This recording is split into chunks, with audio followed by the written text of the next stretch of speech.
En este vídeo vamos a explicar los principales conceptos de la morfología derivativa. El estudio de la morfología se suele dividir en dos grandes ámbitos. El de la morfología flexiva, que estudia las clases de palabras y las características que definen a cada una de estas clases, y la morfología léxica o derivativa, que estudia la estructura interna de la palabra, es decir, los constituyentes en los que éstas se pueden dividir, y los procedimientos morfológicos de formación de palabras. Nosotros nos vamos a centrar en este vídeo en conceptos básicos de morfología derivativa. Como hemos dicho, la morfología derivativa estudia la estructura interna de la palabra. En este sentido, la nueva gramática de la lengua española ha variado algunos conceptos y la terminología que tradicionalmente se venía usando. Desde la creación de la teoría de la doble articulación de André Martinet, se venía llamando monemas a las unidades mínimas con significado de rango inferior a la palabra, y dentro de los monemas se distinguían lexemas y morfemas. La nueva gramática de la lengua española ha variado eso.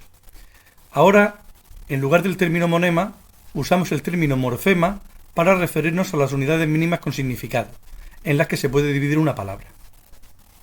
Por lo tanto, ya no podemos hablar de lexemas y morfemas, puesto que morfema engloba a lo que antes llamábamos lexemas y morfemas.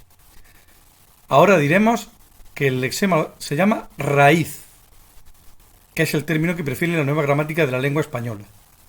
Y diremos que lo que antes llamaban morfemas ahora lo llamaremos afijos. De manera que en lugar de hablar de monemas y dentro de ellos lexema y morfemas, hablaremos de morfemas y dentro de ellos la raíz y los afijos.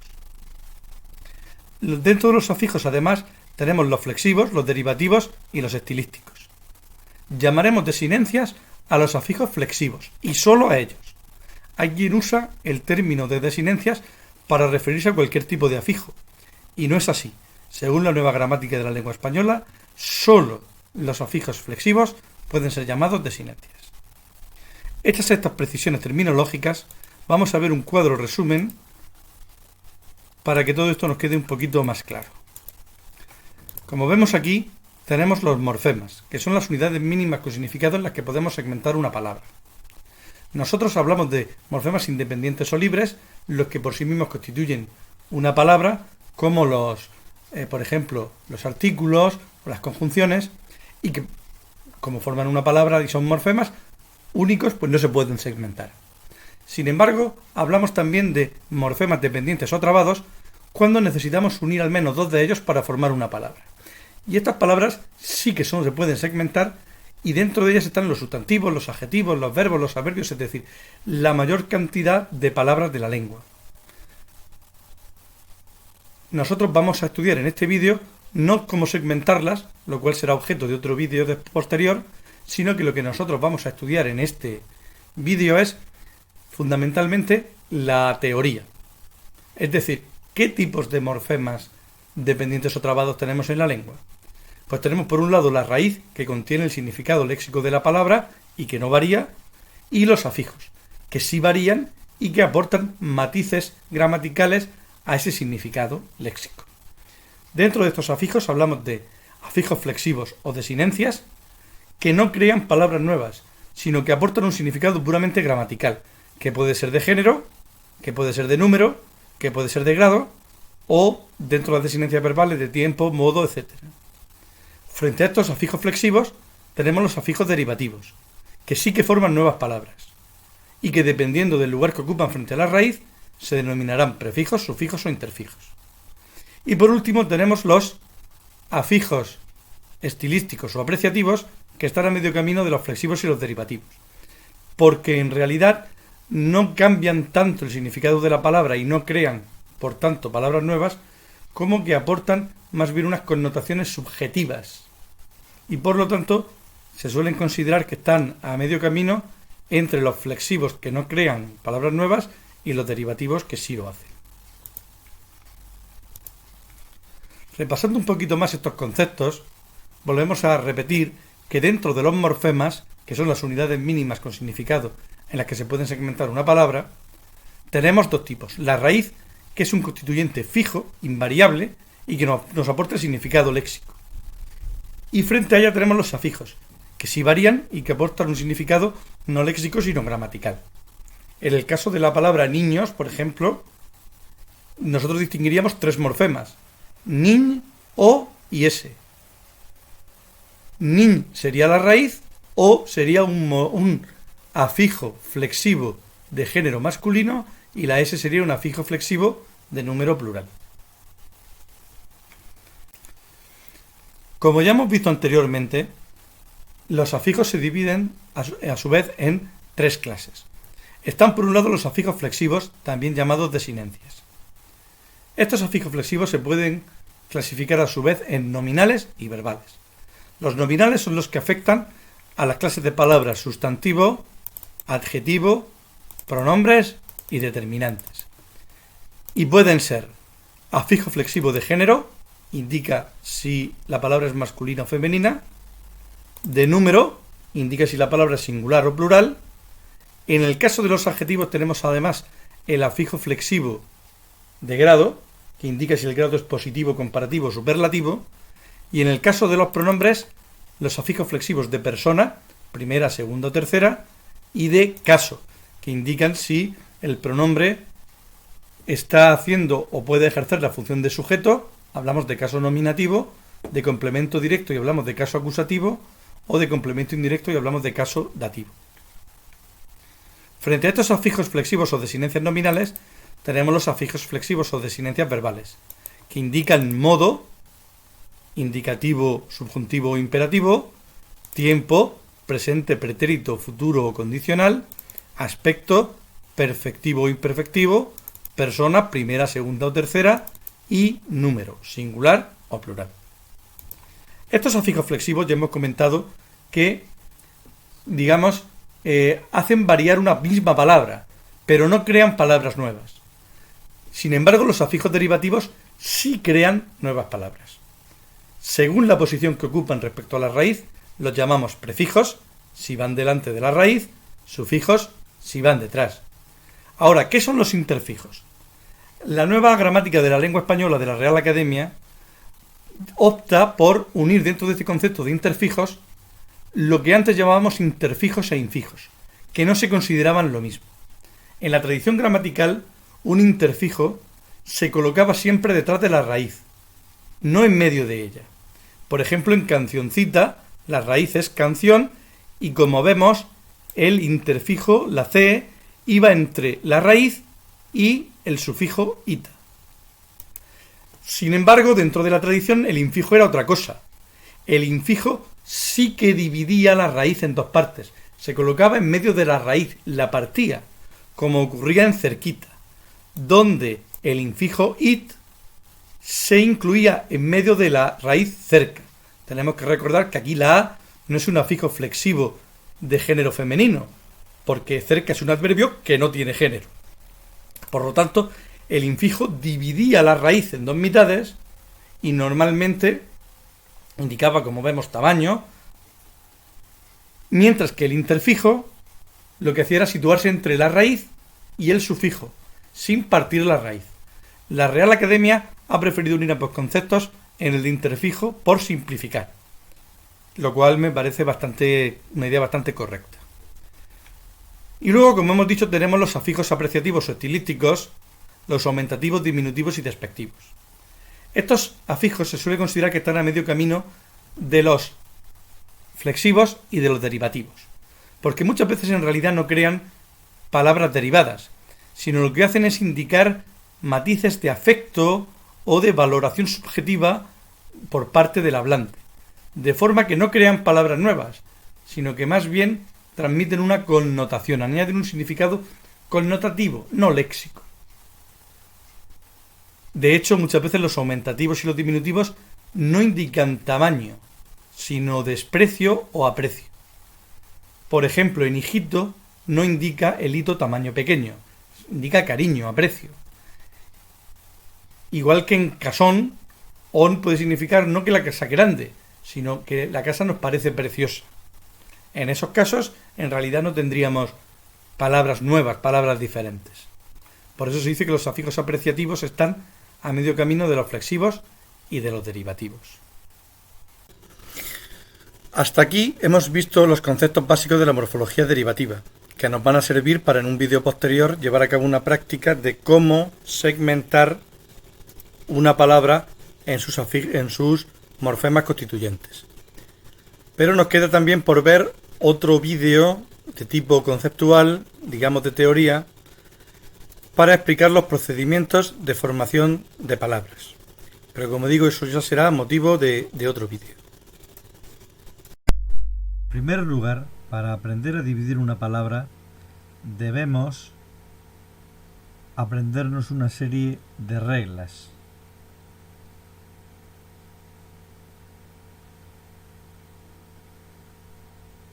Esas reglas son las siguientes. En primer lugar, tenemos que comprobar si la palabra es primitiva o no lo es. ¿Qué quiere decir que la palabra sea primitiva o no? Llamamos palabra primitiva a una palabra que no proviene de ninguna otra, porque hay palabras que se derivan de otras. Por ejemplo, la palabra libro es primitiva porque no viene de ninguna otra. Sin embargo, la palabra librería no es primitiva porque proviene de libro. Por lo tanto, primer paso, si la palabra no es primitiva, hay que averiguar de qué palabra primitiva procede. Segundo paso, tenemos que distinguir cuál es la raíz de esa palabra primitiva. Si es un verbo, nos vamos al infinitivo y eliminamos la terminación ar, er, ir. Lo que nos quede es la raíz. En cambio, si es un sustantivo o un adjetivo, tenemos dos posibilidades. Si el sustantivo o el adjetivo terminan en consonante o en vocal con acento, toda la palabra es raíz, toda, completa, no se elimina nada. Pero si termina en una vocal que no lleva acento, tenemos que eliminar esa vocal y lo que nos queda es la raíz. Ahora, una vez que tenemos la raíz, ¿qué hacemos con ella? Pues comprobar qué es lo que nos queda. Todo lo que no sea raíz tiene que ser afijo flexivo o afijo derivativo. ¿Qué afijos flexivos podemos tener? En el sustantivo o el adjetivo podemos tener morfemas de género masculino o de género femenino y de número singular o número plural. Si en cambio estamos ante una forma verbal, todo lo que no sea raíz y que sea morfema flexivo o afijo flexivo será una desinencia verbal. Pero aparte de los afijos flexivos, podemos tener afijos derivativos. ¿Qué son afijos derivativos? Aquellos que nos sirven para de una palabra primitiva crear palabras nuevas. Y tenemos tres tipos de afijos derivativos. Los prefijos, que van delante de la raíz, los sufijos, que van detrás de la raíz, y los interfijos. Los interfijos son aquellos que a veces cuando la raíz y el sufijo juntos suenan mal, a veces aparece entre medias, en medio de la raíz y del sufijo, entre la raíz y el sufijo, una letra o dos letritas que ayudan a pronunciar mejor, a que la palabra resultante suene mejor. A esas letritas las llamamos interfijo. Por último, hay que tener en cuenta que estos afijos no se excluyen los unos a los otros. Una misma palabra puede tener, por ejemplo, prefijo y sufijo al mismo tiempo. O puede tener, por ejemplo, interfijo y sufijo. O puede tener prefijo, sufijo y además morfema de género y de número. O puede tener prefijo y sufijo y además desinencia verbal. Por lo tanto, cuidado que una palabra puede tener varias. Vamos a empezar a analizar algunas palabras. Comenzamos. En primer lugar, tenemos que seguir la regla 1, ver si la palabra es primitiva o no lo es. ¿La palabra descubrió es primitiva? No, no lo es. La palabra descubrió viene de otra palabra. ¿De qué otra palabra? Viene de la palabra cubrir. Viene de esa palabra. Y de esta palabra primitiva de la que viene descubrió, es de la que yo tengo que sacar la raíz. Cubrir, ¿qué es? Un verbo. Como es una forma verbal, yo me voy al infinitivo y elimino la terminación ar, er, ir, y lo que me quede es la raíz. Por lo tanto, aquí elimino la terminación ir y lo que me queda es cubr. Eso es la raíz. Por lo tanto, aquí la raíz también es cubr. Esa es la raíz.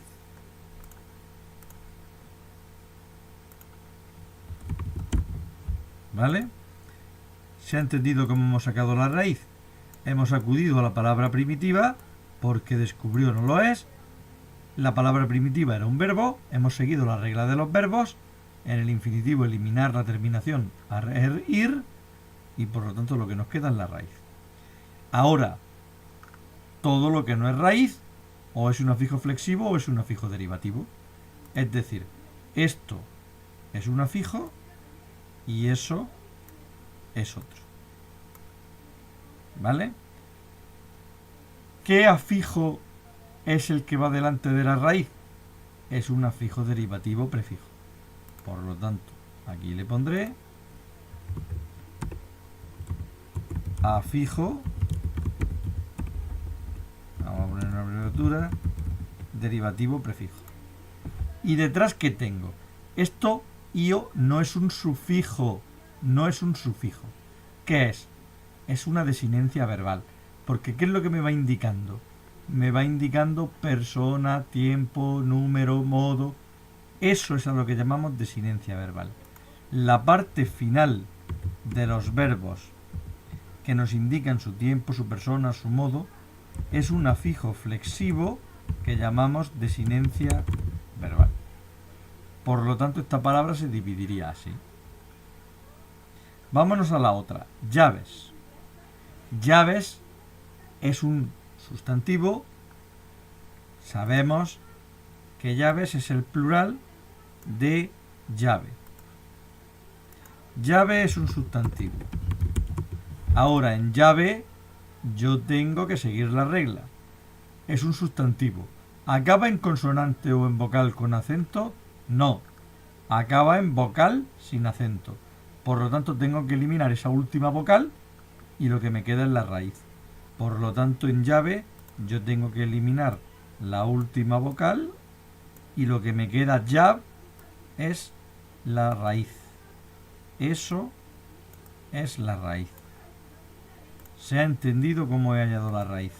Me he ido al singular de la palabra y al ser un sustantivo con vocal átona final, elimino esa última vocal para encontrar la raíz o lexema. Bien, me queda aquí algo. Esto tiene que ser o un sufijo de los que va detrás o tiene que ser un morfema de género de número. ¿Qué me indica aquí es? Me indica que va en plural. Por lo tanto, lo que tengo en realidad no es un sufijo, es un morfema flexivo de número plural. Vámonos a la palabra camionero. La palabra camionero nosotros sabemos que no es una palabra primitiva, sino que viene de la palabra camión. Camión es un sustantivo, por lo tanto, para hallar la raíz me voy a la regla. Si el sustantivo termina en consonante o en vocal tónica, toda la palabra es raíz. Como camión acaba en consonante, quiere decir que toda la palabra camión es raíz. Por lo tanto, aquí la raíz es camión.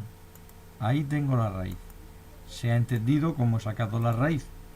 Me he ido a la palabra primitiva, camión, y como es un sustantivo que termina en consonante, no se elimina nada. Toda la palabra es raíz.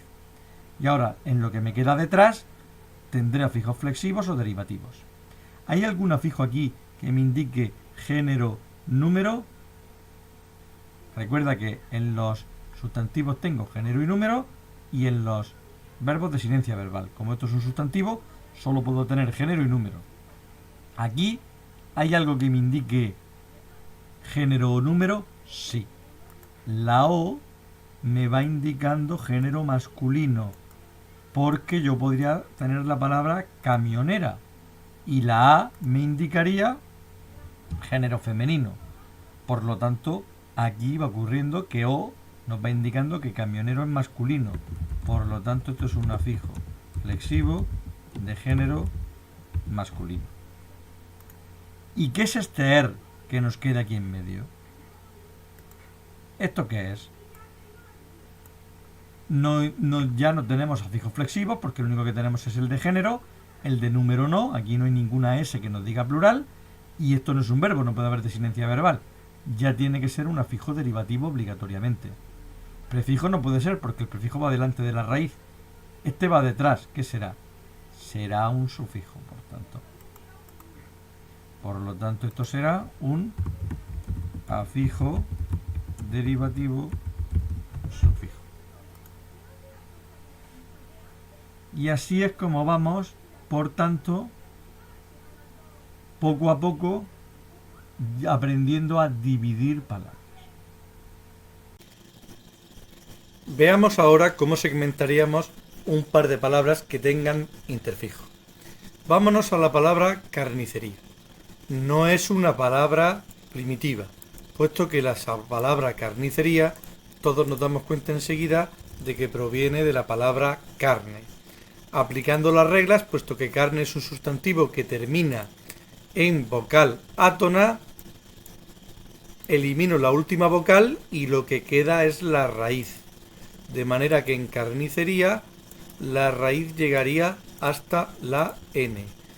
Eso sería la raíz. Ahora, detrás de la raíz yo tengo el segmento icería. Yo sé que hería es un sufijo que aparece también en panadería, en papelería, en tintorería, etcétera, etcétera. Es un sufijo, afijo derivativo sufijo, que indica establecimiento, tienda. Y como vemos aparece en ambas palabras. Ahora bien, yo tengo que en medio entre la raíz y el sufijo tengo aquí una I y una C. Eso es lo que llamo afijo derivativo interfijo. Está ahí para ayudar a pronunciar, porque la palabra carnería, la unión de raíz y de sufijo, suena mal. Lo mismo pasa en panadería. Panadería no es una palabra primitiva, es una palabra derivada, que viene, todo el mundo lo puede ver fácilmente, de la palabra primitiva pan. Aplico la regla, como pan termina en consonante, toda ella es raíz, con lo cual en esta palabra la raíz es pan.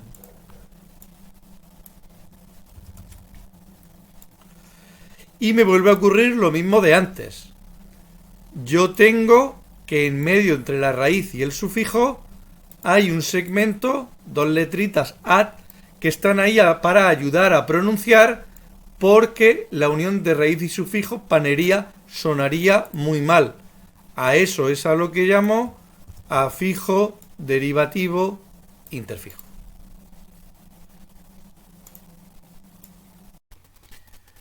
Después de analizar en el vídeo anterior los constituyentes internos de la palabra, los morfemas en los que ésta se puede segmentar, toca ahora explicar un poco para qué la lengua segmenta así las palabras. Pues fundamentalmente para disponer de unos procedimientos o mecanismos de formación de palabras nuevas, sirviéndose especialmente de los afijos derivativos. Dicho de otra manera, dentro del léxico de nuestra lengua, nosotros tendremos palabras primitivas o simples, es decir, palabras que no provienen de ninguna otra palabra, y tendremos también palabras que se han creado a partir de otras. Según el procedimiento empleado para crear esas palabras nuevas, hablamos de palabras derivadas, palabras compuestas, palabras parasintéticas, siglas, abreviaturas, acortamientos, acrónimos y palabras onomatopéyicas. Nosotros dividimos los procedimientos de formación de palabras fundamentalmente en procedimientos morfológicos o gramaticales y procedimientos no morfológicos o no gramaticales. Dentro de los procedimientos gramaticales están la derivación, la composición y la parasíntesis. Y dentro de los procedimientos no gramaticales, las siglas, las abreviaturas, los acortamientos, los acrónimos y las onomatopeyas. Vamos a ver poco a poco cada uno de estos procedimientos. ¿En qué consiste la derivación? La derivación es un proceso de formación de palabras, digamos, en el que creamos palabras nuevas a base de añadirle afijos derivativos a una raíz de una palabra primitiva. Por ejemplo, a una raíz le añadimos un prefijo y creamos una palabra nueva, como por ejemplo de hacer, rehacer. O a una raíz le añadimos un sufijo y creamos una palabra nueva. Por ejemplo, de la palabra casa, pues le añadimos el sufijo on, casón. O de la palabra, por ejemplo, votar, le añadimos el sufijo ción y tenemos votación.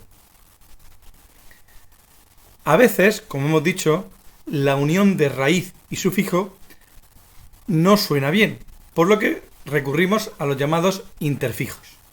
Son elementos vocálicos que se añaden entre la raíz y el sufijo para favorecer la pronunciación.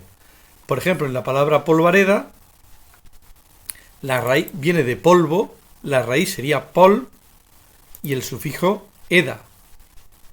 Pero la unión polveda suena mal, con lo cual le añadimos el interfijo ar para que la pronunciación sea más sencilla y que para que suene mejor, polvareda.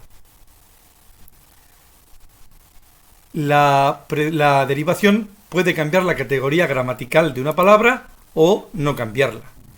De hecho, es muy frecuente que nosotros usemos ciertos sufijos para convertir algunas palabras en nombres, y hablamos entonces de sufijos nominales, o para convertirlas en adjetivos. Entonces hablamos de sufijos adjetivales. En esta presentación tenéis una lista de prefijos y sufijos usuales en castellano. ¿En qué se diferencia la derivación de la composición? En la composición la palabra nueva se va a crear no de unir afijos derivativos a una raíz, sino de unir dos raíces diferentes. Es uniendo dos raíces como se va a obtener una palabra compuesta.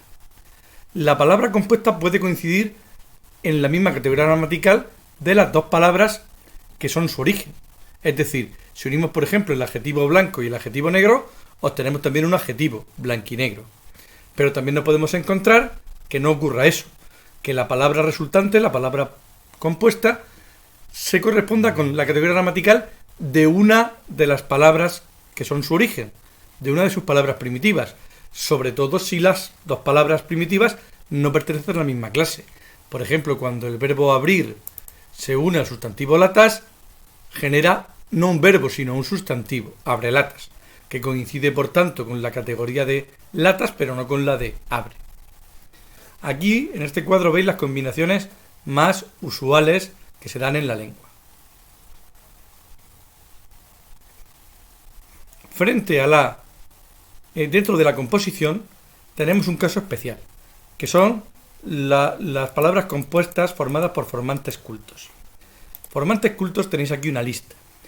Para nosotros, en la lengua hoy, realmente funcionan como prefijos, porque no tienen una existencia, digamos, independiente. Yo no me voy a encontrar el segmento antropo como una palabra, ni el segmento crono como una palabra. Entonces, realmente, para nuestra lengua, son como si fueran prefijos. Pero la Real Academia, dejándose llevar por el criterio, digamos, tradicional, el criterio del origen de la palabra, ha entendido que estos formantes, como en su lengua original, el griego y el latín, eran palabras, hay que considerarlos también palabras. Es decir, aquí ha predominado un criterio, digamos, diacrónico, histórico, y por lo tanto, si se consideran palabras, cuando aparecen vamos a tener una palabra compuesta, no derivada. De manera que en la palabra cronología se unen dos palabras, crono y logía. Es, por tanto, una palabra compuesta, aunque los segmentos crono y logía, de forma independiente, no existan en español. Hay que tener en cuenta eso. Cuidado con los formantes cultos.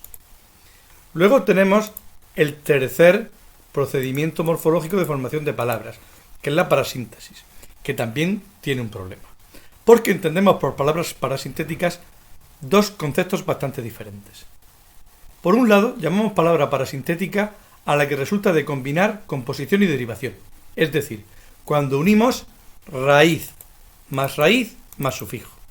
Eso ocurre, por ejemplo, en la palabra sietemesino, donde yo he unido la raíz 7, la raíz mes y el sufijo ino. Pero también llamamos palabras parasintéticas a la combinación prefijo más raíz más sufijo, pero siempre que la combinación prefijo y raíz por un lado y la combinación raíz más sufijo por otro, ninguna de las dos existan en la lengua. Por ejemplo, embellecer es una palabra parasintética, porque viene de bello y no existe embello ni existe bellecer. Lo único que existe es embellecer, es decir, cuando prefijo y sufijo están presentes ambos junto a la raíz. Sin embargo, no ocurre lo mismo, como vemos, en inmortalidad, donde el segmento mortalidad, quitando el prefijo, sí existe, y el segmento inmortal, quitando el sufijo, también existe. En ese caso, no podemos hablar de parasíntesis. Hablamos de doble derivación. ¿Qué ha pasado aquí? Pues que de la palabra mortal se ha creado primero el adjetivo inmortal, y luego a partir de inmortal se ha creado el sustantivo inmortalidad. Por eso decimos que hay un procedimiento de doble derivación. A partir de la palabra mortal ha habido la primera derivación, inmortal, y luego una segunda derivación, inmortalidad. No ocurre lo mismo en embellecer o en acalorado. Ni existe calorado en la lengua, ni existe acalor. Lo que se ha hecho es que acalor simultáneamente, y esa es la clave, simultáneamente, al mismo tiempo, se le ha añadido el prefijo a y el sufijo ado para crear una nueva palabra. Aquí no hay, por lo tanto, dos pasos diferentes, como en mortal, primer paso inmortal, segundo inmortalidad. Aquí es un totum, un, digamos, único paso, y por eso esta palabra acalorado sí sería considerada parasintética. Junto a estos procedimientos de formación de palabras morfológicos, existen otros que no lo son. Dentro de ellos hablamos de las siglas, las abreviaturas, los acortamientos y los acrónimos. Además de la elipsis, que no debemos confundir con el fenómeno sintáctico de la elipsis o sujeto elíptico, porque no es exactamente lo mismo. Vamos a ir viendo estos procedimientos brevemente. ¿En qué consiste las siglas? Las siglas son palabras que se han formado uniendo las iniciales de un grupo de palabras. Normalmente sirven para designar algún organismo o una institución oficial. Se escriben con mayúscula todas las letras y sin puntos. Estas siglas se pueden leer o deletreando como FMI, Fondo Monetario Internacional, o se pueden leer como una palabra, como pasa con OTAN, Organización del Tratado del Atlántico Norte. Una vez que las siglas se han empezado a leer como palabra, muchas de ellas se incorporan al léxico común de la lengua y empiezan a escribirse con minúscula, omni. Y aquí es donde surge el problema, porque para la Real Academia Española, estas siglas que se leen como si fueran palabras que se han incorporado ya al léxico común de la lengua y que se escriben en minúscula, suele llamarlas acrónimos, cuando nosotros entendemos por acrónimos otro concepto diferente, como ahora veremos después. Y la RAE reserva el término sigla solo para las siglas que se leen deletreando y que se escriben en mayúscula, como FMI. Por tanto, cuidado con este doble significado del término acrónimo. Para nosotros ya veremos que significa otra cosa, pero para la RAE es un tipo de sigla, aquellas que se escriben en minúscula y que se leen como palabra. ¿Qué género le asignamos a las siglas? Suelen adquirir el género de la primera palabra que la conforma. Así, por ejemplo, la sigla IPC, que significa Índice de Precios al Consumo, la consideramos de género masculino porque su primera palabra, índice, es de género masculino. ¿Qué son las abreviaturas? Las abreviaturas son, digamos, abreviaciones de palabras, representaciones convencionales gráficas de una palabra que se consiguen eliminando algunas sílabas o letras. ¿Qué quiere decir eso de que son convencionales? Que son como la Real Academia ha dicho que tienen que ser. Es decir, yo no puedo abreviar una palabra como a mí me da la gana. Eso no es una abreviatura. La abreviatura está fijada ya en la ortografía de la lengua. Aquí tenéis una lista de abreviaturas comunes. Y, esto es importante, se leen como la palabra a la que sustituye. De manera que yo, en esta primera abreviatura, por ejemplo, no leo AA, leo a la atención de. Es decir, reconstruyo lo que se ha abreviado. No debemos confundir abreviatura con acortamiento. Como digo, las abreviaturas son convencionales y vienen recogidas en la ortografía de la Real Academia. Los acortamientos son un fenómeno más bien del lenguaje coloquial. Son palabras que resultan de eliminar algunas sílabas, algunos segmentos de una palabra primitiva, procurando así que una palabra larga se acorte, para ahorrarnos un esfuerzo. Es una aplicación de la regla de la economía lingüística. Así, nosotros al supermercado lo solemos llamar súper, o al autobús, bus. Estos acortamientos conviven en la lengua de forma natural con la palabra completa. Usamos indistintamente supermercado y súper y autobús y bus. Normalmente los acortamientos se suelen ver, como digo, como un fenómeno de lengua coloquial, incluso como un vulgarismo en algunos casos. Llegamos ahora al concepto de acrónimo, que como hemos dicho, para nosotros no es igual que el que emplea la Real Academia Española. Nosotros vamos a llamar acrónimos a la palabra que resulta de unir fragmentos de dos o más palabras primitivas, o una palabra completa y un fragmento de otra. Normalmente lo que se suele unir es el comienzo de una primera palabra y el final de una segunda. Uniendo esos dos segmentos se consigue una palabra nueva. Por ejemplo, la palabra ofimática viene de unir la parte inicial de la palabra oficina y la palabra final de la parte informática. O la palabra telediario viene de unir la parte inicial de la palabra televisión y la palabra completa diario. O la palabra módem viene de unir la parte inicial de modulación y la parte inicial de demodulación. Tengamos en cuenta, repito, que la RAE llama acrónimos a otra cosa, a las siglas que se leen como si fueran una palabra. ¿Y la elipsis qué es? Ya hemos dicho que no confundamos con la elipsis sintáctica. Este es otro fenómeno. Este se produce cuando en una lexía compleja, como llama la lengua, es decir, en expresiones formadas por más de una palabra, pero que juntas tienen un significado unitario, único, como pasa en teléfono móvil o café cortado, nosotros a veces omitimos una de las palabras para acortar el segmento. Y así decimos cortado para referirnos al café cortado o móvil para referirnos al teléfono móvil. Todos los que nos escuchan son capaces de recuperar la palabra que falta. De manera que cuando tú pides un cortado, saben que te estás refiriendo a un café cortado y no, por ejemplo, a un pan cortado. Y cuando tú dices que se te ha olvidado el móvil, todo el mundo entiende que te has olvidado el teléfono móvil y no cualquier otra cosa que se pueda mover. Y por último tenemos el procedimiento de las onomatopeyas.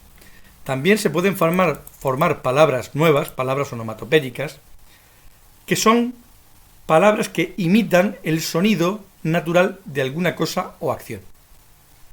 Esas palabras a veces generan palabras como traqueteo, chasquido, que tratan, como digo, de imitar el trac-trac o el chas-chask que producen algunos objetos o mecanismos.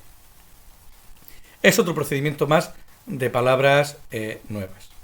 Lo único es que este procedimiento se separa del resto, en el que este no genera esas palabras nuevas a partir de otras palabras ya existentes en la lengua, de palabras primitivas, sino que lo crea a partir de los sonidos naturales que se producen a nuestro alrededor, digamos, que generan mecanismos, acciones o etcétera. Estos serían los procedimientos de formación de palabras más usuales de la lengua española.